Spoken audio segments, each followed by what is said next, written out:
Hi, I'm Bill Corcoran Jr., and I'm your host for the On the Stacks podcast. Today, I'm chatting with Dr. Cohen Haydu, owner and chiropractor at Cohen Haydu Chiropractic Clinic.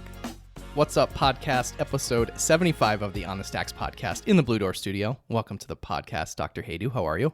I'm great, thanks. Yeah, this is really cool. This is episode 75, by the way. It's amazing. Yeah, and back, you were on the Stacks like way before the podcast, like OG Stacks days. Yes, like way before it was cool, and you kind of actually started the whole, like you were like one of the first people to come on the Stacks, like 2 years ago. Yeah, it was amazing. I can't believe it's been 2 years, but I know, it's right? awesome. Yeah, it was fun. Yeah, I don't know why it took so long to get you on here. Like, but this is cool, man. I'm excited. This is great. Yeah. So and you were like the pioneer of the props.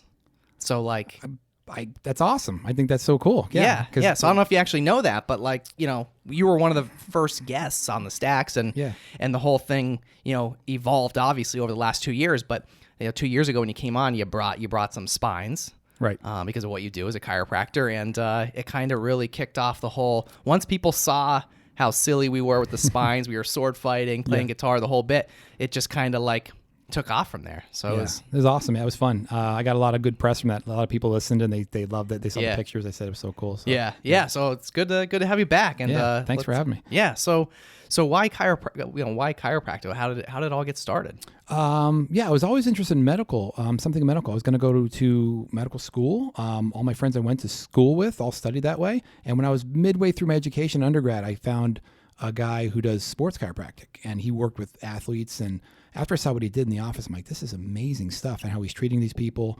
the techniques he was using. It was so much unique, just ways to treat people other than the medical community. And I went from there, and I said, I have to learn this. It was so cool. And after that, I just switched gears, went to chiropractic school, and that was it.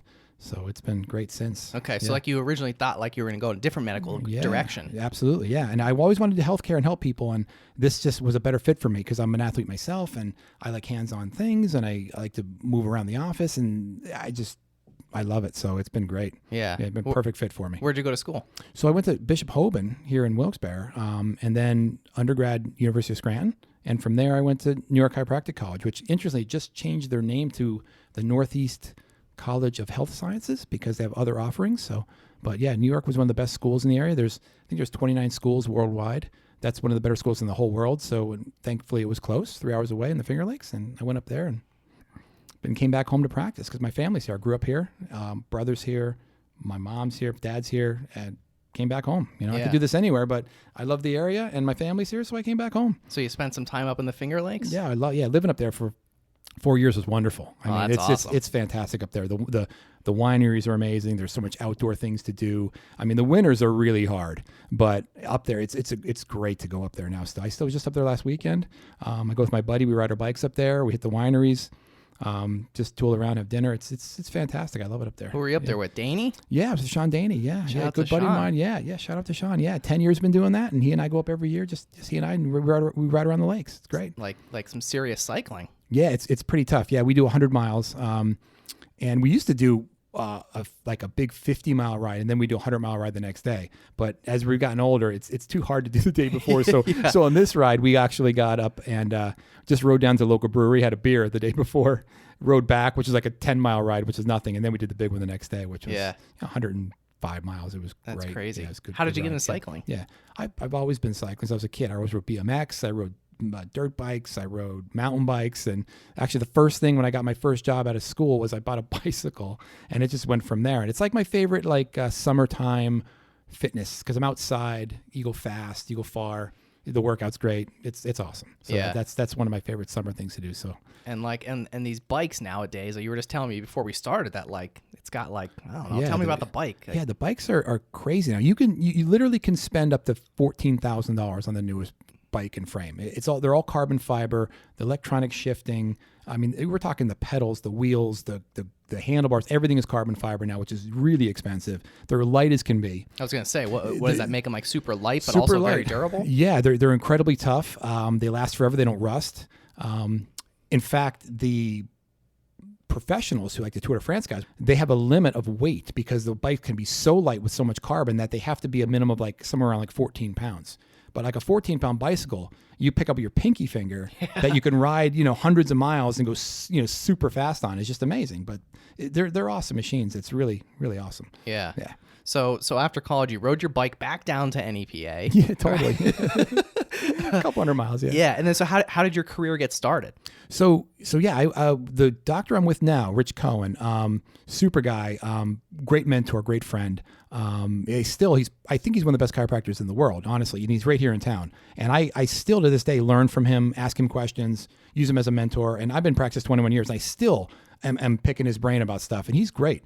And I knew him through another source. And when I finished school, I called him up. He goes, I'm busy. I need to get down here. Come on to work. And I just joined him. And it's been great since. You knew him before? Yeah, I did know him a little bit, but not. Okay. I didn't know him really well, but I knew him well enough that I wanted to work with him.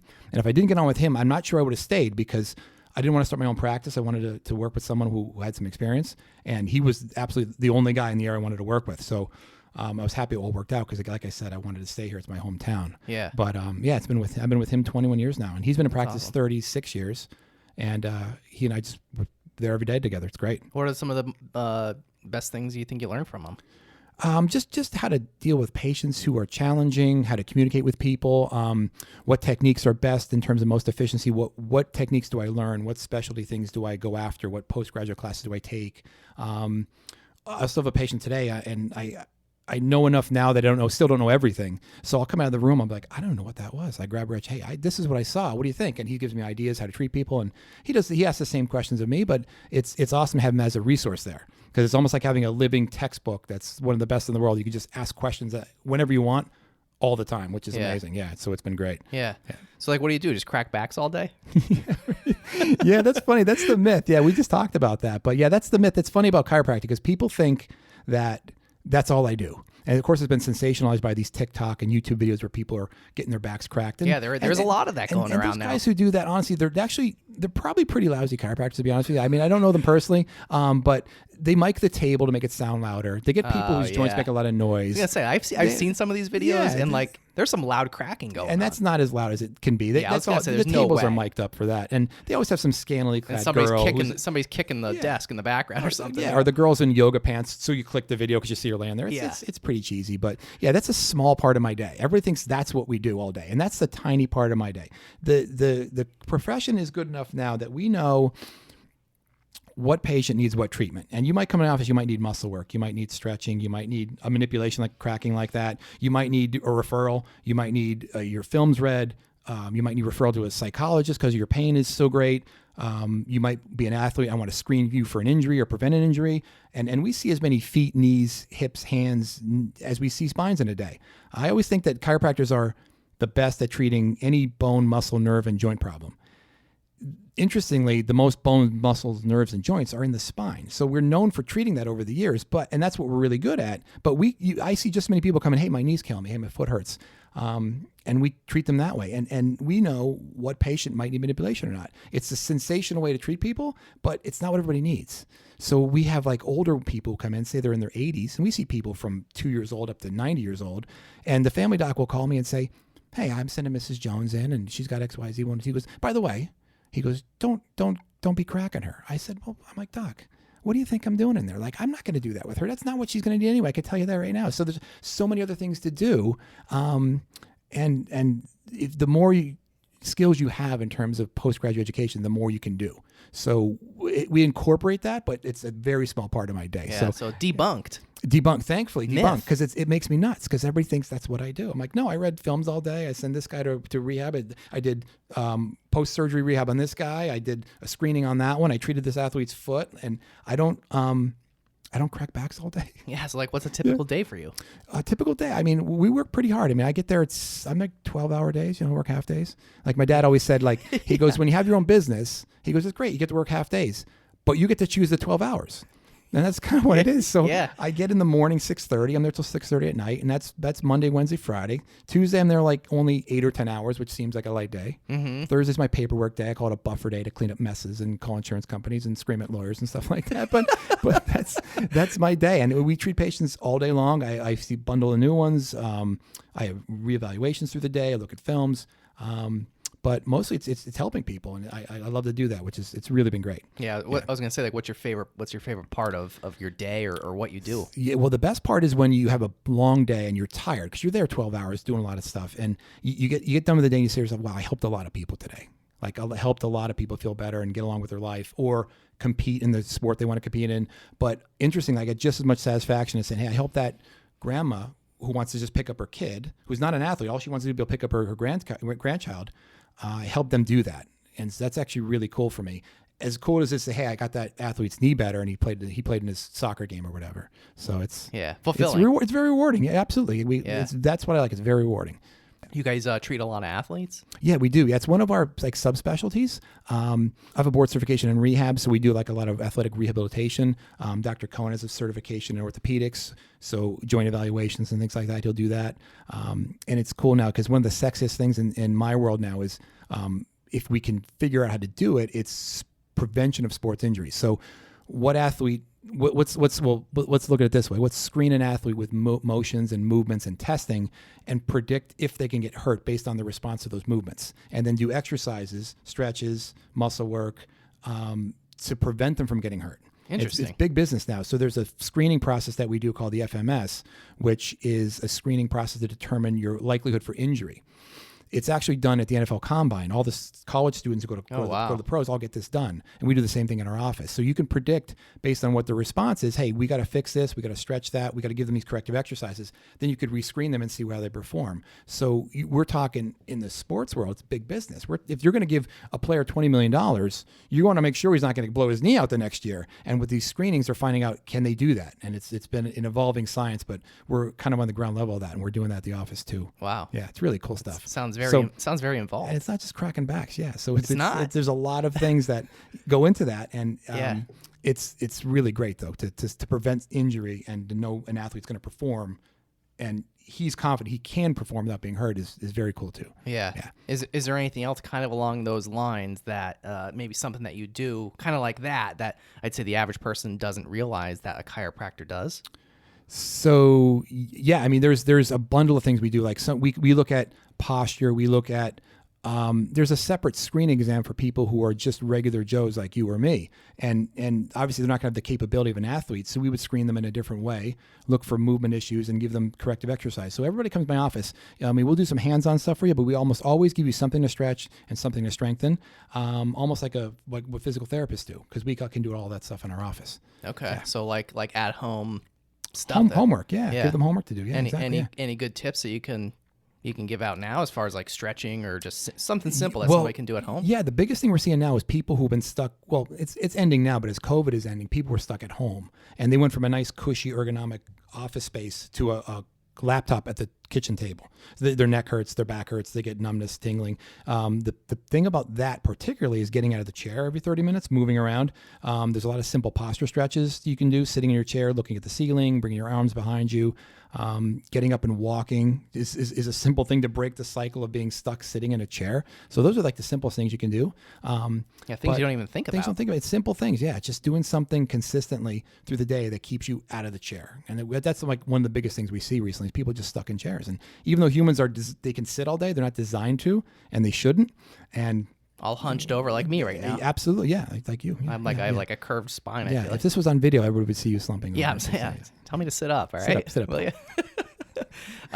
So I mean, what else? What else do you guys do? Yeah, that's one of the other things we have in our office. One of the other cool things we have now is some new technology that nobody has within the area. There's a magnetic therapy. It's called PMF. It's very cool. It's a magnetic energy mat that you lay on that actually can heal your cells, make you recover from workouts quicker, help you sleep, decrease pain. It's very cool stuff. And all you simply do is lay on a mat and we change the settings, and the magnetic field actually will allow your cells to use energy better, use water better, have nutrients come across the membrane. It's actually very cool stuff. And we're like the only office within I think 200 miles that even has this. You just got it? We've had it for about 2 years. Okay. And we have patients who come to the office and do it. We have units they can rent. I've been doing it myself for a couple of years. It's been amazing. I noticed that if I have a workout, normally I'm sore for like a day and a half after a big workout. But if I do the therapy, the magnetic therapy, my soreness is gone in 12 hours. So it dramatically changes how I feel. Oh, wow. And it's one of the biggest kept secrets in sports now. A lot of athletes use this. We were using this with the Penguins. We're using this with some of the local athletes we treat. Lance Armstrong's chiropractor, a guy named Jeff Spencer, was using this with the Tour de France athletes when they were training. So that was a big thing with them too. So it's been a really cool technology. So there's other things to do on top of just the hands-on stuff that we do with patients. That's been wonderful. Yeah, that's really cool. So like what is it? It's just a mat and you just lay on it? Yeah, it's a mat with coils, and it produces a certain magnetic field and a certain magnetic energy. And they've tailored that energy to match the energy that a cell should have. So all of your cells in your body, if you remove one of them and you measured it, it should have like a measurement of like 40 millivolts in terms of across the membrane. If the cells get damaged, that energy isn't the same, and the charge around the cell is not the same, almost like your cell phone loses a charge. So when you get in an energy field like this, a magnetic field, it actually charges your cell like you're charging a cell phone.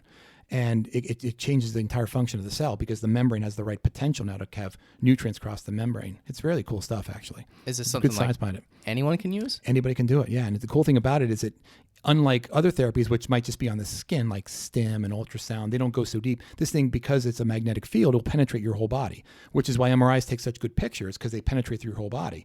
This is tailored for therapy, so it's not as intense as a MRI, which those magnets can pick your car up. These magnets don't produce a magnetic field that can cause an issue with anybody who's had surgical implants, prostheses or replacements, surgical clips. It doesn't produce a field, so you can use it for anybody, even pacemakers. Oh, wow. Yeah, so it's amazing. It's got a lot of other benefits. It's amazing stuff, yeah. Wow. Yeah. And speaking of, we were just talking sports a little bit, but you're into some cool things like Jiu Jitsu. Yeah. Right? I try to keep fit. Yeah, we mentioned cycling. I like to do that, but Jiu Jitsu is one of my passions. It's been for years, and I've been at it for a while now. And I got back into training a couple years ago after taking a few years off, and it's been wonderful. When did you start? So I started in, I think it was 1995, 94, somewhere like that, just when UFC was starting. Okay. And I remember watching the first UFCs on TV, and I remember Hoist Gracie beating these guys. They were 10 times his size, and I'm like, I have to learn how he's doing this. This is unbelievable to me. I'm just blown away by this guy. Is that what got you into Literally got me into it. And we used to train in Wilkes-Barre at my buddy's gym, our gym, and my buddy had a studio upstairs, and 10 of us go up there and we train. We learn stuff on VHS videos, because No way. you know what that is, Yeah, I'm sure. yeah, I do. Remember? Yeah. So there was no internet. That's how you learn technique. And then when we learned it, we found that in Philadelphia, there's a guy who was one of the highest ranked black belts in that style, and in Philadelphia. So we would drive to Philadelphia, learn from these guys, drive back, practice what we learned, drive back again. We did this for years. Back and forth. Back and forth. It was amazing. When I went to chiropractic school, after I got out of college, when I stopped training, because there in upstate New York at the time, there was nobody within hundreds of miles of us that did any kind of jiu-jitsu at all. Yeah. So I continued to train and watch shit on TV and watch videos and just try to keep up with it. And then I took one day I'm at home and I missed it. Thought about it all the time. I missed it. So, you get in practice happens, life happens, you get married, you have kids. So you took some time off. So life happens. Yeah. And I realized that I have to go back to this. I really miss it. So I go upstairs in the attic, I grab my old dusty gi that's in a bag that I didn't throw, I kept. And I pull it, I throw it in the washing machine. I bring it to my wife's like, "What are you doing?" I said, "I'm going to jiu-jitsu." She's like, "What?" I said, I'm back, baby. And that's it. I'm going back. And I walked in and that was it. And it went from there. And I've been going since. It's been great. When did you start back up? I started back up in like 2015.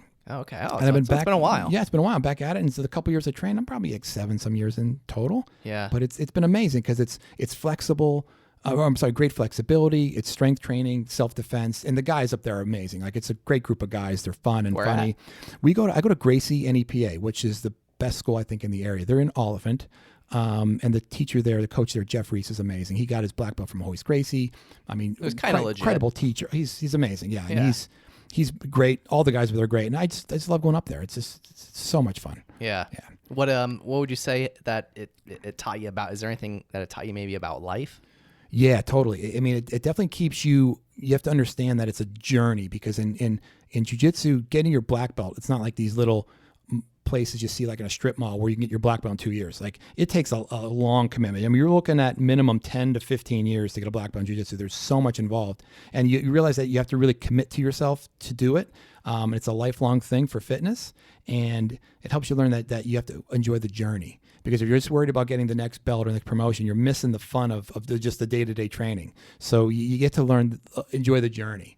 And then you realize if you're in a tough spot, say you have a big guy who's beating you up and you can't get out of a hold or something, you think, this is terrible. Him that chop in the neck, right? Yeah, knock him right out, like in the movie. Yeah. Or you give him the Spock treatment, knock him out. Yeah. But it helps you learn that when you're in a tough spot, how to think critically, how to calm down, how to get out of bad positions. And that actually goes with life as well. You're in a tough spot in life, calm down, take your time, figure it out, use your brain, get out of it, kind of thing. It's the same thing. It parallels life. It's just amazing about it. Yeah. So explain exactly like what jiu-jitsu is, because, some people, I feel like, I've done martial arts myself, so I understand for the most part, but some people listening may not. So what exactly is jiu-jitsu? So jiu-jitsu, it's actually getting really popular now. But what it is, it's essentially a martial art of ground grappling. So most of the fighting you see on TV with kicks and punches, it's not really like that, though you can incorporate that into the art. The art is mostly grappling. So what we would do is square off, and one person tries to take the other person to the ground. And once you're on the ground, you try to get them in a certain position of where you want to control their body movements, get on top of them in a way that you can finish them with an arm lock, a leg lock, a choke. And that's kind of what it is. So it's mostly ground fighting, ground grappling, which if you see on the UFC, when those guys go to the floor and they fight, that's what they're doing. That's what they're doing. It's jiu-jitsu, but UFC fighting is plus punches. So take the punches out of that and just have them fight on the floor to see who could finish each other. That's what jiu-jitsu would be. That's what you're doing. Yeah, that's what we're doing. Trying to choke the other guy out. Exactly. Yeah. So it's fun. So I always say, like, at work, the class is pretty tough, so you beat each other up, which is great. So during the work day, I make people feel better during the day, and then I can make them feel worse at night. So that's my thing. So go up to school, after helping people all day, then I go and try to beat someone up at night. Yeah, and then you go on the magnetic mat. And I feel better really quickly. I forget what's the name of it again. It's called PEMF. It's pulsed electromagnetic field therapy. PEMF is the name of it. That's gotcha. If you do research on that, that's what you look for. Yeah. PEMF. Yeah. So what is your rank? So I'm a purple belt. So the ranks go. There's only 5 belts. So there's white, blue, purple, brown, black. So I'm in purple, which is midway through, a little bit closer to the end, but I got a ways to go. I'm looking at probably another 6-7 years at least before I'm even close. Okay. And hopefully my body stays together and I can do that. Yeah. So like how does it work as far as getting the next belt? So yeah, the Jeff is great because he's very stingy. He doesn't hand anybody anything. You really got to earn a promotion. And the way it works, if you look at a jiu-jitsu belt, which I forgot to bring, the belt has a little band on the end of it, and if the belt is purple, the band is black. And if you get a promotion, you get a stripe on that band. So when you get 4 stripes on the band, you filled your belt up, and your next promotion is your next color belt. So you could see where the guy's at based on what belt he has and what level he's at. And it takes a good 6 months of really hard work, 3-4 days a week for 6 months to get 1 stripe. So you could see it takes a while to get through the belt process and to get promoted. And usually from one belt to the next, they really push you. You got to really work hard to get that extra bump to the next color belt. So it takes a lot. But so is it really just as far, it just kind of like the time you put into it? It's the time and the effort. Yeah, obviously some people will advance quicker if they're better athletes or they put more time in. But if you just went up there and went through the paces, you get promoted based on your time there. But you can be a higher level belt and not be as talented athletically and still be a better belt. But the school knows who's the better guys. And sometimes you might be really good and progress really quickly, and you'll get multiple stripes in one promotion. Like they'll give you 2 or 3 at one time instead of just 1. So it's based on how you scale and how hard you work at it, like anything else in life. Yeah. So there's no like actual test, like a physical? Is there like a physical? Some schools actually have a specific test per belt. Our school doesn't do that. He knows based on how you are where you're at, and so if you get the next promotion, he knows where you're at because most of the time the instructor will also train with you, so he knows how good you're getting, and he's a good idea, and he jumps in with everybody all the time to make sure where they should be, or Yeah. are they where they should be. And Joe Rogan's in the corner announcing the fight, right? That would be amazing. Yeah, it'd be amazing. Yeah. Yeah. We were just talking Joe Rogan like right before we started, and Yeah. and what was that? I think it was super interesting because I told you to give me your best Rogan impression before we started, but Yeah. what was that? That we were talking that documentary on. Oh, we were talking about free solo with Yeah. Alex Honnold, who climbed El Capitan free solo, climbed with his bare hands, which is unthinkable to me. Yeah. And Rogan had him on the podcast, and he was talking about how I can't believe you climbed that mountain with your hands. Like, it was just crazy, like, to hear him talk about it. And if you haven't seen the documentary, I have no interest in money for this, but Yeah. I'm not getting paid, but it's amazing to watch somebody do that. It's just fascinating. Yeah. But So again, I don't know anything about it, but you were telling me it just sounded super interesting. it's unbelievable. Yeah. Like, this guy just climbed this. Yeah, climbed this incredibly straight rock face, and the grip strength and the just the mental capacity of to be able to shut off fear and do that is amazing to me. Like, just blows me away. But yeah, you're sitting on the couch sweating watching this thing. You know what happens, but you're sweating because you think he's gonna fall off the rock. I'm sweating right now. You have to watch it later. Yeah, I'm you'll going to. love I it. think It's amazing. tonight I'm gonna. You should. What is it on Netflix or? It should be. Yeah, it should be. I forget where I saw it. Netflix, Xfinity, one of them will have it. Yeah, it's amazing. Oh, Yeah, I gotta find it. it's really good. Yeah. Well worth watching. So how else has maybe jiu-jitsu crossed over into your professional life? Well, it keeps me fit, which is one thing, which is really good, because when in our job, I'm not only am I showing people, well, when I treat people, I also have to show them an exercise, and I feel like it gives me a lot of clout, saying, like, if I'm out of shape and I can't show the exercise, who am I to tell you to go do it? Right. So I make sure that I Yeah. can do everything I'm going to. If I'm going to show you something, I'm going to be able to do it, and so that helps me. I think it has some. I guess that gives me some clout. That I can Street street cred. cred, exactly. Yeah. Yeah. He's not just the guy telling you to do things. He can actually do them, and Yeah. that's how I think about that. That's helped me quite a bit for that. Plus, it calms you down. You have a stressful day, which we all have. You go up there, you see the guys, you get all this energy out. You grapple for a couple hours. You come home, you feel great. Like last night, I was up there 2 hours, and I drove home, put some music on. It's 30 minutes to get home, and I just chill. I felt so good. Like I'm Yeah. relaxed. My day's over. I had a good workout in. Life is good. So it sounds like a good group of guys up there. They're amazing. Yeah, they're amazing. What a group. I mean, we have a couple black belts, guys of all different skill levels, different body types, different professions. We have doctors, lawyers, we have carpenters, cops. Everybody's in there, and when you're in there, everybody's the same. That's and so cool. nobody cares, and it's awesome. Yeah. Good Just in group, there yeah. chopping necks, Chopping necks, right? cracking backs. If they need it. Yeah. So I mean, what else do you have? Do you have any good any good success stories? Maybe of a patient that you really kind of helped out. Yeah, we have some of the stories we have. We've had some patients have some serious injuries, and we've rehabbed them in our office and kept them from having surgery. And this has happened multiple times over the year. Keep them off medication. Sometimes we'll be the first person to say they have cancer or something like that. So, Oh, wow. So you see, like you get to see a lot of different things over the years. And so many stories pop in my head. But I'm having a hard time thinking of just one right now, because there's so many things that have happened over the years. But we've had days where the back door opens and you see like grown men crawling in on their hands and knees because they hurt themselves so bad. Started. Yeah, and it's amazing how painful some of these conditions can be. Because if you haven't had back pain before, you don't know really what it's like until you've had it. It's really debilitating. It could ruin your life. It's actually low back pain, particularly, is the number one cause of disability in the whole world. It's not just a United States thing; it's a human thing. Why? Well, if you look at the anatomy of the spine and you look at the way humans evolved from other creatures, the spine is not really designed to be upright, which people find is funny. So we're actually the spine is designed to be a clothesline, and we've turned it into a flagpole. How so? So we've gone from an animal that's on all fours to an animal that's upright. Oh, okay. And because we've done that faster than our spines can evolve, it's really common to have low back pain. Because if you look at an animal that's on all fours, and if you even put a human on all fours, the stress to their spine is minimal because the weight's on their hips. It's not on their back. So thereby, if you look at the anatomy of a spine, the lowest joints and discs in the low back are the smallest. And they get the most stress. So why would that be if we were born to be upright?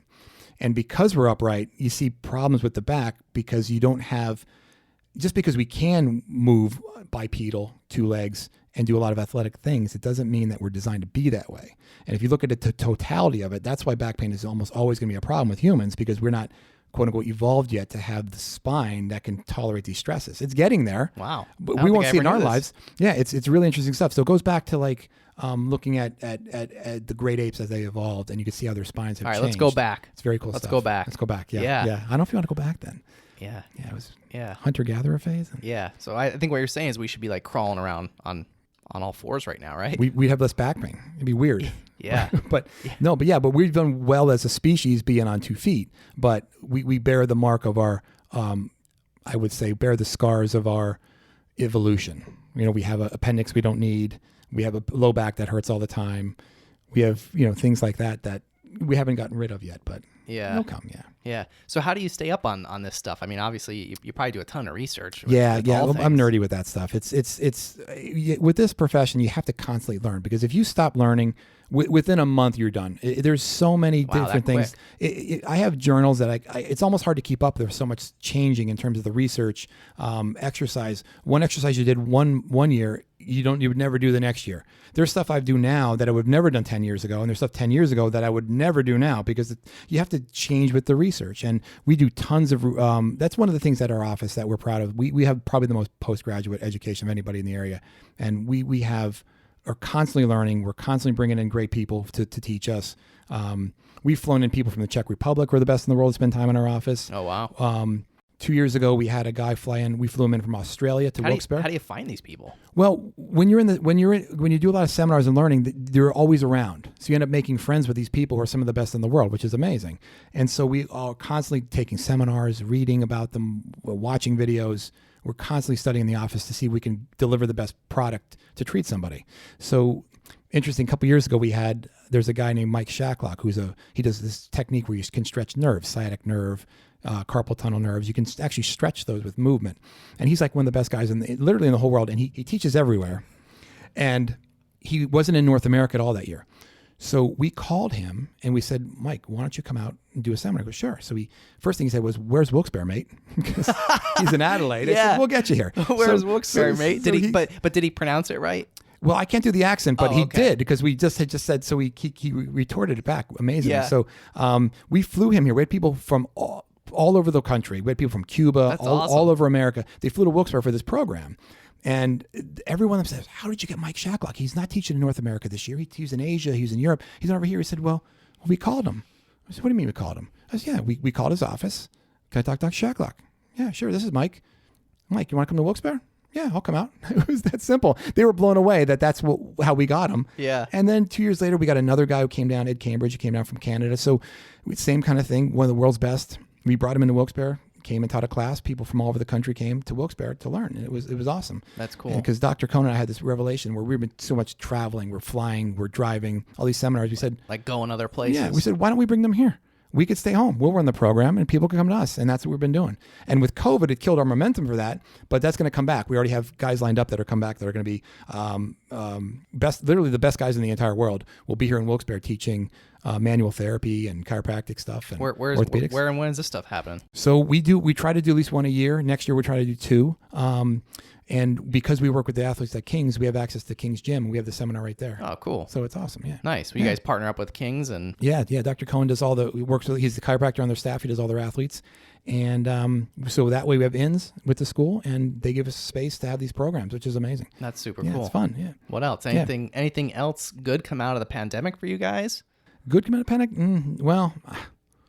Well, it helps you realize what's important in life. That's for sure. You know, like it was tough. I mean, I think everybody had a tough time. We did too. I mean, we sanitize, we clean every day there after every patient, but it was tripled, distancing, just the logistics of bringing people in. There's a time we had to turn people away because the state only allowed us to treat people who had really severe or like emergency pain. Okay. And they're like, well, unless they're 10 out of 10 pain, you can't see them. And we see that, but not a lot. So people call, hey, I'm in a lot of pain. I'm like, well, how bad are you? And they're like, well, I'm hurting. I'm like, well, it's either like take yourself off the bridge, or go to the ER. If you're not that bad, we can't see you. And so we did that. We had to turn people away for a while. So that was really hard to do. But that was short-lived. And then when we got going again, it's just built from there. Now people got more confident with now, particularly this winter and spring has been very busy for us because people come out of the woodwork. They haven't been treated in a while. They've been dealing with this pain. They haven't had any medical attention whatsoever. And now they're vaccinated. We're all vaccinated. So they're happy to come in now. So we've been crazy there. Yeah. Yeah, it's been busy. What else? Anything else cool coming up in the near future? Cool stuff in the future. Well, again, hopefully more seminars are coming back soon. That's our biggest focus right now is getting back to learning. And I want to split myself in half because I'm also like on staff at the medical school. I'm the only chiropractor on staff at the medical school in Scranton. Oh, okay. At the Geisinger School. And if they need me for a lecture, they call me to go up there. But I got to clone myself because there's only one of me. Yeah, I'm in the office so much. Yeah, I want to get up there and teach more. But that's cool stuff I'm looking at for 2022. So you enjoy teaching? I love it. Yeah, I love it. It's fun. Yeah, it's just something about you really understand something when you can teach it. Yeah. So that's why I said if I was like I think it was Einstein. He said if you can't explain it simply, you don't understand it enough. So it's always a thought of mine when I'm teaching. Like it really helps me understand what I know, delivered information to someone else. Yeah. Yeah. Yeah, that's cool. Yeah, it's cool stuff. So what else? You guys accepting new patients? It sounds like you guys are pretty busy. Yeah, we're really busy, but we're never too busy for new patients and see people who are hurting. We just hired a new doctor. She's from Endicott. We knew her from the when she was younger. Actually, a cool story about her. She just joined about 2 months ago, and I knew her when from the time she was about 12 years old. So she had a back issue that in her area there wasn't anybody who was really successful in treating her problem, and she was a really accomplished softball player. She came down to see us from Binghamton. And her mom drove her, Endicott area. So it's like an hour, 15 minutes. Drove her down to our office, and we would treat her on a Saturday. I used to work Saturdays, and she'd come on a Saturday. That's the only time she could get down because she had school and everything else. And we were able to fix her back and get her playing and competing. And she did so well with it. And she actually ended up going through school and actually went to chiropractic school. That's really cool. So she goes through chiropractic school, and she gets done. And we kept in touch. She came down to Shadow and did some work at the office. And right when the pandemic ended and she got out of school, she's like, I texted her or I emailed her. I said, "What are you doing?" She's like, "Nothing. Nobody's hiring. It's terrible now. Yeah. Everybody's panicking. COVID's going on." So I said, "Well, we need you to get down here." So we brought her down. Well, there's some good that came out of the pandemic. Yeah, so interesting what I did with her, and she doesn't know this. If she listens, she'll know now. I had her come down and just say, just come down and work in Shadow and learn some stuff. Instead of just sitting home, you just got to school, you got to keep yourself sharp, come down. So I had her come down for about 6-8 weeks and just work in the office. And I want to see what her personality, how she was professionally, what she worked. And she didn't know I was interviewing her the whole time. It was a test. It was a 2-month interview, and she had no idea. That's cool. And so it worked out. And 2 months went by. I said, "You're good. Come on." And she's joined us, and she's been here, and she loves it. That's awesome. Yeah, she's new to the area, so I'm gonna have her join Leadership Wilkes-Barre for the coming season. Cool. I just got the application. Nice. So she's gonna do that, which would be cool. She'll get to learn about the area. I think it's be cool for. Hope she stays, and she's doing great so far. So really cool. Yeah, it's good. Yeah, that's awesome. So obviously, guys are expanding a little bit. Yeah, we are. Yeah. I always think about setting a satellite office somewhere. It's just too much work. All my friends who have a separate office, they say just keep it in one. Yeah. I'm just happy focusing on one. It's too hard. I can't split myself in half like that. It's you too can't? much. Yeah. No, I don't think so. I just want to have one place I could focus on and do my best work there, and that's all I want to do. Yeah. That's cool. So do each of you do you guys all kind of do the same types of treatments, or do you each do a little bit of something different? Yeah, that's the cool thing is we all have our little bit different flavor niche. On something special. Yeah, a little niche that we like. But we also make it a priority that we all know each other's techniques as well. So if Mr. Jones comes in and needs this particular technique, I know how to do it. So if he's at the office, I can cover and just continue the progress of what's going on. So that's important for us to understand each other's techniques. But then we all have little specialties, which makes much more diverse. A big toolbox, you can fix more things, Yeah. So it's actually really cool. Dr. Cohen actually does some really neat credentials. He does a technique called Voita, which is a technique from Europe that was developed by a Czech pediatric neurologist and is now taught in Germany. And it's not taught in America at all. In fact, it's not even taught in English. Dr. Cohen, a couple years ago, had to learn German. Oh, my God. To learn this technique, and flew to Germany for years to learn how to do this. And it's an examination technique for babies who have developmental issues and neurologic issues. And he's literally the only chiropractor in the world who's certified in this technique, in the whole world. He's right here in Kingston. Wow. And we see, obviously babies, you don't crack them or treat them like they have pain. You treat them if they have movement issues. And there's reflex points, and you can show the parent how to play with the baby creatively to fix something that the baby might have. Maybe the baby can't use the right arm, or they can't crawl the right way.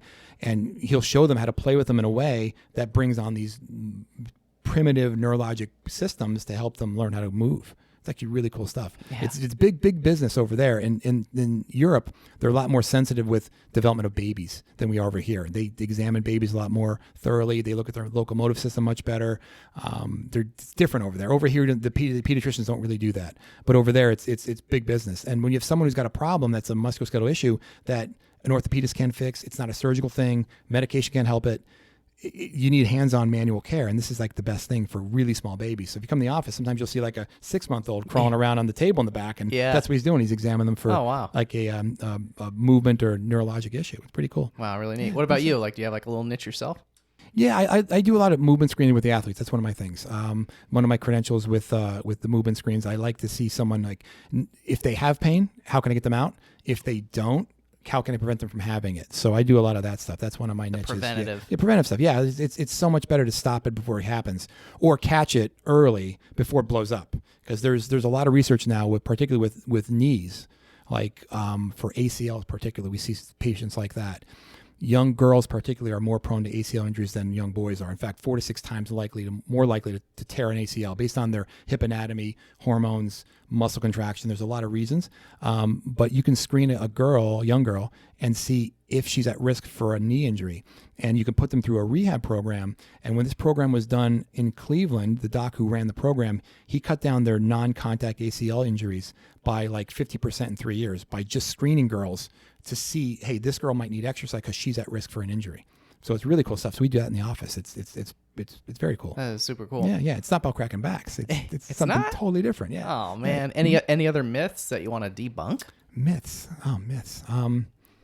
Well, I mean, interesting. People don't realize we're trained as physicians. Like we can do nerve examinations. We can listen to hearts and lungs. I mean, that's all in our training. I mean, we don't do that a lot because we leave that to the people who are really good at it. We refer out for that stuff. But yeah, we're like physician level trained. People don't realize that when you come to us, we're listening for serious health issues. We're trying to guide you with your nutrition. We're trying to get you off medication. We'll talk to your family doctor. We'll make a referral. We'll send you to the right guy you need if we can't help you.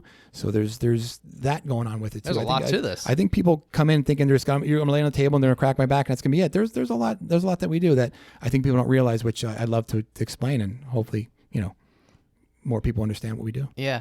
Super cool. Anything else? Anything I didn't ask you that I should have asked you?